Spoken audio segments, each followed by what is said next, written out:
எல்லோருக்கும் நமஸ்காரம். மாதா பிதா குரு தெய்வங்கள் திருவடிகளை போற்றி, ஸ்ரீ காஞ்சி மகாபெரிவா திருவடிகளை போற்றி. அல்லல் அருள் ஆழ்வார்க்கு இல்லை, பலி வழங்கும் மல்லன்மா யாழங்கரி. அருள் உடையவர்களாக வாழ்கின்றவர்களுக்கு துன்பம் இல்லை.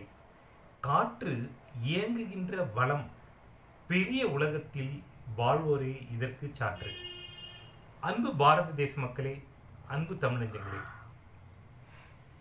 இப்போ தினமணியில் மாலத்தீவை பற்றி ஒரு கட்டுரை வந்திருக்கு. நமது பாரத தேசத்திற்கு வெகு அருகாமையில் இருக்கும் ஒரு நாடு தான் மாலத்தீவு. இதோட மக்கள் தொகை 6 லட்சம் பேர் இருக்காங்க. 115 சதுர மைல் பரப்பளவு நீளம் கொண்டது. அந்த மாலத்தீவில் கடற்கரை சார்ந்து இருக்கு இல்லையா, அதில் 800 கிலோமீட்டர் நீளமான கடற்கரை சார்ந்த பொருளாதார மண்டலம் கொண்டது. உலகத்திலேயே மாலத்தீவு 2வது சிறிய நாடு. இந்த மாலத்தீவில் சின்ன சின்னதாக 35 தீவுகள் இருக்கு. மாலத்தீவில் அதில் ஆழ்நாடு மட்டுமே கிடையாது. அந்த 35 சிறிய தீவுகளில் இந்த இராணுவ தளங்கள், போர் விமானங்கள் இதெல்லாம் நிறுத்தி வைக்கிறதுக்கு உபயோகப்படும். இப்போ நீங்கள் பார்த்தீங்கன்னா 1965ஆம் ஆண்டு தான் அந்த மாலத்தீவுக்கு பிரிட்டிஷ்காரங்கிட்டது சுதந்திரம் கிடைச்சது. பிரிட்டிஷ் தான் எல்லா நாட்டையும் அடிமைப்படுத்துறது தானே அவங்களுடைய மெயின் வேலையை. இன்னொருத்தர் வீட்டில் போய் அதிகாரம் பண்ணுவாங்க. அந்த மாதிரி தான் பிரிட்டிஷ்காரங்க உலகத்தில் அவங்க கால் வச்சு அதிகாரம் பண்ணி, அதாவது ஒரு ஏழ்மை நிலையில் இருப்பவர்களை, வலிமை குன்றவர்களை ஏய்த்து பிழைக்கிற இவங்க தான் அந்த பிரிட்டிஷ்காரங்க. 1965ஆம் ஆண்டு தான் சுதந்திரம் கிடைச்சது பிரிட்டிஷாரிடமிருந்து மாலத்தீவுக்கு. அப்படி சுதந்திரம் கிடைச்சோன்ன மாலத்தீவை தனி நாடாக அங்கீகரித்த முதல் நாடு நம்ம பாரத தேசம். நம்ம பாரத தேசம் மாலத்தீவுக்கு நிறைய உதவி பண்ணியிருக்கு. 1988ஆம் ஆண்டு என்ன ஆயிடுத்து, லங்கையிலிருந்து சில கூலிப்படையினர் மாலத்தீவுக்கு அங்கு ஆட்சியை கைப்பற்ற முயற்சி செய்தார்கள்.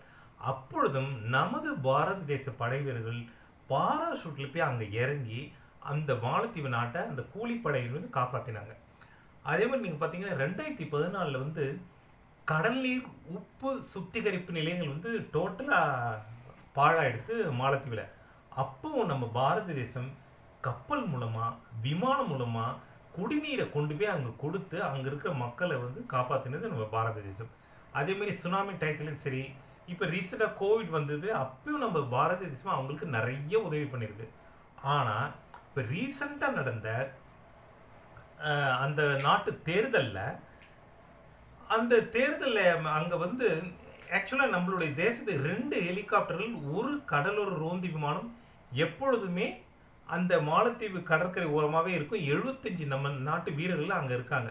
சும்மா ஒரு கடலோரமாக ரோந்து அந்த நாட்டுக்கு பாதுகாப்பதற்காகவும் ஒரு கடலோர ரோந்து படை நம்மளுடைய வீரர்கள் தான் அங்கே இருக்காங்க. இப்போ ஏப்ரல் மாதம் அங்கே நாடாளுமன்ற தேர்தல் நடந்தது. அப்போ என்ன ஆயிடுத்து, அங்கே மக்கள் தேசிய காங்கிரஸ் கட்சி 71 இடத்துல வின் பண்ணி அவங்க ஜெயிச்சிட்டாங்க. மொத்தம் இருக்கிற இடம் 93.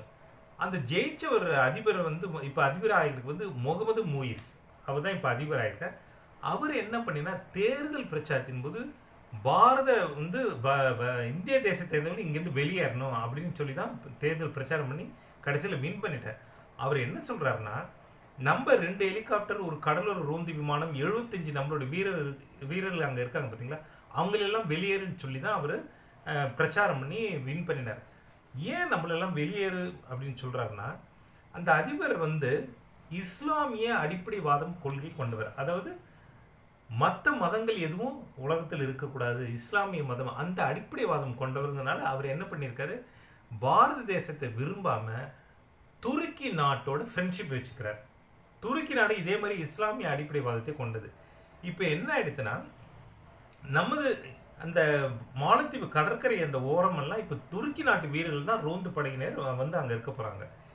இப்போ என்ன ஆயிடுதுன்னா, இதே மாதிரி தான் ஜாம்பியாவில் சைனா எப்போதும் என்ன பண்ணும், அவங்களுடைய இன்வெஸ்ட்மெண்ட் எல்லாம் ஒரு நாட்டுக்குள்ளே பண்ணி அந்த நாட்டை பொருளாதாரத்தில் சைனாவை நம்பி வாழும்படி பண்ணிடுவாங்க. அதுதான் அவங்களுடைய யுக்தி.